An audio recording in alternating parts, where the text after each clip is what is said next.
మన ప్రభువును రక్షకుడైన యేసుక్రీస్తు నామములో శుభములు. దేవుడు మిమ్మల్ని దీవించాలి మనస్ఫూర్తి కోరుకుని అందరు బాగున్నారు కదా. మరొకసారి ఈ ఆదరణ గడి అనేటువంటి ఈ దైవిక కార్యక్రమం మరొకసారి మిమ్మల్ని మీ కుటుంబాన్ని దర్శించడానికి దేవుడు నాకు ఇచ్చిన కృపను బట్టి దేవుడికి వందనాలు చెల్లిస్తున్నాను. దేవుడు మిమ్మల్ని మీ కుటుంబాన్ని మీ బిడ్డని దేవుడు దీవించునగాక. మంచిది. ఈరోజు దేవునికి వాక్యం ఉందా. మీ కొరకు ప్రార్థన చేసినప్పుడు దేవుడు ఒక చిన్న వాక్యాన్ని ప్రేరేపించాడు. ఈరోజు దేవుడు మనతో మాట్లాడుకున్న అంశం ఏంటి తెలుసండి. దేవుని బిడ్డలారా, దేవుడు మీతో చెప్పమన్న మాట ఏంటి తెలుసా? మీరు అన్ని విషయములలో ఎదుగుడి. ఈరోజు దేవుడు మనతో మాట్లాడుతున్న అంశం ఏంటంటే మీరు అన్ని విషయములలో ఎదుగుడి. పరిశుద్ధ గ్రంథము నుంచి అపోస్తలుడైన పౌలు ఎఫెసీయులకు రాసిన పత్రిక 4వ అధ్యాయం 15వ వచనం మాట ఏంటో తెలుసండి.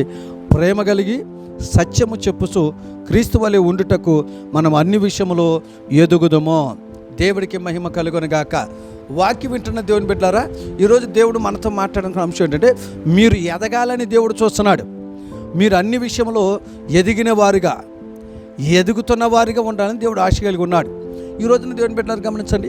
ఏ విషయంలో దేవుడిని ఎదగాలని చూస్తున్నాడో, ఏ విషయంలో దేవుడు నిన్ను ఎదిగించేవాడుగా ఉండాలని దేవుడు ఆశ కలిగి ఉంటున్నాడో ఆ విషయంలో నువ్వు ఎదగలేకపోతున్నావు. ఈ రోజున ఏ విషయంలో ఎదగాలని దేవుడు ఆశ కలిగి ఉన్నాడు? ఈ రోజున లోకంలో మీరు చాలా విషయాల్లో ఎదుగుదల కలిగి ఉంటున్నారు, ఎదుగుతున్నారు, హెచ్చించబడుతున్నారు. ఈ లోకంలో అన్ని విషయాలు మీరు ఎదుగుదల కలిగిన వారుగానే ఉంటున్నారు. కానీ దేవుడు కొన్ని విషయాలు మనం ఎదుగుదల కలిగిన వారుగా కనపడాలి. ఎదిగావా? హెచ్చించబడుతున్నావా? ఎదిగింపబడిన వాడుగా ఉంటున్నావా? దేవుడికి మహిమ కలుగునుగాక. మీరు అన్ని విషయాల్లో ఎదగండి. అపోస్తలుడైన పౌలు ఎఫెసీ సంఘం చెప్తున్నాడు. ఏ విషయంలో మనం ఎదగాలి? లోకానుసారంగా ఆస్తుల పరంగా చాలామంది ఎదిగారు. ఈ రోజున చాలామంది పేరు ప్రఖ్యాతుల విషయంలో ఎదిగారు, ఘనత విషయంలో ఎదిగారు. దేవుడు ఇవి కాదండి కోరుకునేది. మరి ఏ విషయంలో మనం ఎదగాలి? మనం దేవుని బిడ్డలం కదా, దేవుని మందిరానికి వెళ్తున్నాం కదా, దేవుని రక్తంలో కడగబడ్డాం కదా. అసలు మనం ఏ విషయంలో ఎదగాలి? ఒక 2-3 విషయాలు చెప్తాను. మొదటిగా మనం ఎదగాల్సింది ఏంటంటే అపోస్తలుడు యోహాను రాసినటువంటి 3వ పత్రిక 1వ అధ్యాయం 1-2 వచనాల ప్రకారం మనం పరిశీలన చేస్తే నువ్వు ఆత్మీయతలో ఎదగాలి. హల్లెలూయా. ఈరోజు దేవుని బిడ్డ దేవుని మందిరానికి వస్తున్నావు, లోకానుసారంగా అన్ని విషయాలు ఎదుగుతున్నావు, కానీ ఆత్మీయంగా నువ్వు ఎదుగుతున్నావా? ఆధ్యాత్మికంగా దేవుని సన్నిధిలో దేవుడికి కనబడుతున్నావా?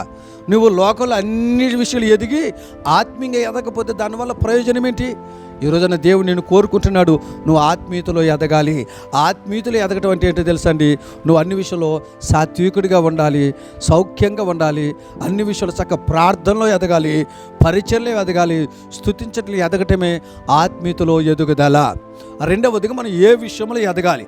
సామెతల గ్రంథం 17వ అధ్యాయంలో 9వ వచనం మాట ప్రకారం మనం చేస్తే ఎదుటి వారిని ప్రేమించే విషయంలో మనం ఎదగాలి. నిన్ను నువ్వు ప్రేమించుకుంటున్నావు, నీ ఇంట్లో వాళ్ళని ప్రేమించుకుంటున్నావు, నీ రక్త సంబంధికులు ప్రేమించుకుంటున్నావు. కానీ దేవుడు కోరుకునే అది కాదండి. ఎవరైతే నిన్ను శత్రువుగా చూస్తున్నారో, ఎవరైతే నిన్ను అవమాన పాలు చేసి చూస్తున్నారో, ఎవరైతే నిన్ను నిందిస్తున్నారో ఎదుటి వారిని ప్రేమించే విషయంలో, అనగా నీకు కీడు చేసేవారిని ప్రేమించే విషయంలో ఎదగాలి. ఈరోజు మరి మీరు ఎదుగుతున్నారా? నిన్ను ప్రేమించిన వారిని ప్రేమిస్తున్నారా? ఈ విషయంలో మనం ఎదగాలని దేవుడు మన కొరకు ఎదురు చూస్తున్నాడు. 3వ మాట చెప్తాను, మనం ఏ విషయంలో ఎదగాలి. అపోస్తలుడైన పౌలు కొరింథీయులకు రాసిన పత్రిక 8వ అధ్యాయం 1-2 వచనాల ప్రకారం చూస్తే మనం ఏ విషయంలో ఎదగాలంటే దాతృత్వ విషయంలో మనం ఎదగాలి. హల్లెలూయా. ఈ రోజున దేవుని బిడ్డలు గమనించండి. చాలామంది చక్కగా దేవుని మందిరానికి వస్తారు, కానీ దాతృత్వం అంటే ఏంటో తెలియదు. దాతృత్వంలో వాళ్ళకి ఎదిగే విషయం లేదు. ఇదిగో మాసిదోనియా సంఘంలో ఉన్నటువంటి ఆ సంఘాన్ని గురించి దేవుడు చూపించిన కృపను బట్టి చెప్తున్నాడు. వారంటే అన్ని విషయంలో దాతృత్వంలో బహుగా వారు ఎదిగారని లేఖనాలు చెప్పబడుతున్నాయి. ఈ రోజున ఏ విషయంలో మనం ఎదగాలి తెలుసండి. దేవుడు మనతో మాట్లాడుతున్నాడు. 1 ఆత్మీయతలో ఎదగాలి, 2 ఎదుటి వారిని ప్రేమించే విషయంలో మనం ఎదగాలి, 3 దాతృత్వంలో ఎదుగు. దేవుడు నీకు తోడుగా ఉంటాడు, నీ కుటుంబానికి తోడుగా ఉంటాడు, నీ ఆత్మీయ జీవితాన్ని తోడుగా ఉండి దేవుడు నిన్ను హెచ్చించి దీవించునుగాక. ప్రార్థన చేసుకుందాం. ప్రేమ కలిగిన మా తండ్రి, కృప కలిగిన దేవా, నీకు వందనాలు. ఈ రోజున మేము ఎదుగుదల ఉండాలని, ఎదగటం చూసి సంతోషం మీరు ఆశ కలిగి ఉన్నారు. ఏ విషయంలో మేము ఎదగాలో, ఏ విషయంలో హెచ్చింపబడిన వారు ఉండాలో మీరు వాక్యం ద్వారా మాట్లాడారు. ఆత్మీయతలో ఎదగాలని, రెండవదిగా ప్రేమలో ఎదుటి వారిని ప్రేమించే విషయంలో ఎదగాలని, మూడవదిగా దాతృత్వంలో మేము ఎదగాలని మీరు మాట్లాడారు. ఈ వాక్యం ప్రతి బిడ్డ ఈ అనుభవాలు కలిగి నిన్ను మహింపర్చి నీ ద్వారా అనేక కృపకు పాత్రలే కృప దయచేయమని యేసు నామములో అడిగి పొంది ఉన్నాము తండ్రి. ఆమెన్. మరొకసారి ప్రభుపేట మీకు వందనాలు చేస్తున్నాను. మీలో ఇంకెవరైనా సరే సబ్స్క్రైబ్ చేసుకోకపోతే మీరు సబ్స్క్రైబ్ చేసుకోండి. ఈ ఆదరణ గడి అనేటువంటి దైవిక కార్యక్రమాన్ని అనేక మందికి పరిచయం చేయండి. దేవుని మాటలు వినిపించండి, దేవునిలో బలపరచండి. మీకు ఎవరికైనా ప్రార్థన వస్తుంటే ఈ స్క్రీన్ మీద కనపడుతున్న నెంబర్ ఫోన్ చేయండి. మీ కొరకు మేము తప్పక ప్రార్థన చేస్తాం. దేవుడు మిమ్మల్ని దీవించును గాక. ఆమేన్.